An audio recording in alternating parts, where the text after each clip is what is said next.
role when certain externalities are addressed, like the free dumping of greenhouse gases in the atmosphere. The solutions to these problems are far deeper and more systemic and cannot be solved by decentralized actions, even guided by prices. There are just too many market failures, too many scale economies, too many non-convexities, too much system planning. And we can't make a change of the energy system in 28 years by putting on a carbon price. It would help, but it would not come close to achieving what needs to be achieved. The second fundamental driver is geopolitical change. We're at the end of the US-led world, and we're at the end of the North Atlantic-led world. We're in a very different geopolitical environment now. We'll be lucky to avoid devastating war, but we will also face very different beliefs, organizational systems, and ways of managing the economy. Third, we're in multiple demographic changes, huge. Of course, we're at the end of the rapid growth of the world population, but we're not at the end of its consequences. So we are facing rapid aging in our part of the world. We are facing a still extraordinary growth of population in low-income countries, and notably in Africa. And we are facing another 3 billion people arriving in cities within the next 30 years. And these are a scale of change that is unprecedented and requires massive public policies. Fourth is the kind of, we have 100 years of experience of varieties of capitalism, and I would argue that the most successful of these have been the Northern European countries, and their success in universal provision of services has now resonated worldwide, meaning that the ideology of allocation is really changing rapidly. I see that in my work in the UN every day. There is absolutely an underlying social democratic ethos that is pervasive worldwide, though not in the United States, of course. We stand almost alone in this regard. Fifth is the speed of disruption from technology, which will change our lives even more than has been true in the past 40 years, but that's already been a huge change. I think the changes can be hugely beneficial, but they also require massive redistributive approaches. We will, if we're smart and lucky, eliminate vast numbers of jobs in the economy, vast amounts of working hours, increase leisure time massively. But for this to happen in a way that is even remotely equitable would require a tremendous political orientation. Again, the United States doesn't have it, but I'm coming back from Norway last week. If you want to see the future, it's a good place to have a look. They don't feel quite the angst we do because they're handling things in a very different way. But it's also a future of very different labor market structure, participation, and simply working hours.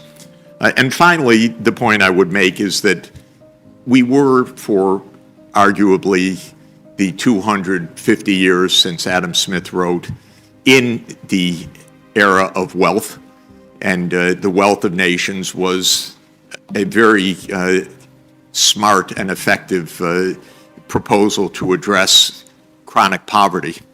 We are now in the aftermath of that age where increments of wealth are not in any reliable way incremental gains in well-being. And the urgency of wealth as opposed to other dimensions of our lives is diminished in good economic terms, diminishing returns to incremental wealth. And this also means that the institutional orientation will no longer focus on wealth accumulation the same way that it did in the past.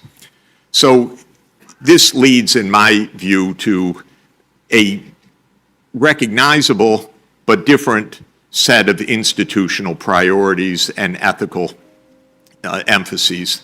First is what I call social democratic distribution of services, the basic norm that everybody, every human being, receives educational services, social services, child care, health care, and so forth as a matter of social organization. As I think everyone here knows, we are the last high-income democracy to accomplish that. It's still viewed in a horrible way in the United States by the Wall Street Journal editorial page, let's say. But it is the norm in every other high-income democracy. And that's because it functions, it works, it creates social cohesion, it's efficient, it's lower cost in terms of resources. And so I think that this is a basic feature.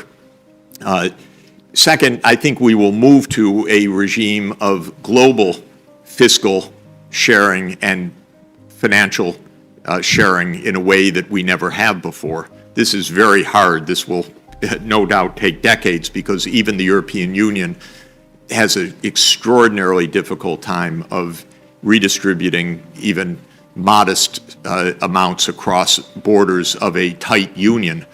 Doing this globally has never been accomplished, but I think that it is a part of the logic of the international strong interdependence that we will move in that direction. And one could even see the recent G20 agreement on tax and the 136 countries that have signed on to it as the opening of a new regime of tax cooperation. Because unlike trade, tax never had this kind of cooperation. It had treaties against double taxation, but basically not an international regime. But this is no longer tenable in such a tightly interconnected world. Third, for addressing the environmental and Anthropocene challenges, we must be in a period of substantial planning. Again, I apologize, this runs completely against the grain in the United States, but I was born in 1954, and in 1955 the Federal Highway Act was voted, and much of my childhood I recall the debates about whether the highway should run at 11-mile road or 12-mile road or 10-mile road in my neighborhood in Detroit. It was a planning issue. It was a land use issue. It was a political issue. It took 35 years. The United States built the highway system. It didn't just say, there's money, go build highways. This is a market activity. There was actually a map and a plan and a 35-year effort to do that. I would argue, and I would argue at great length, that we need the same for the energy system.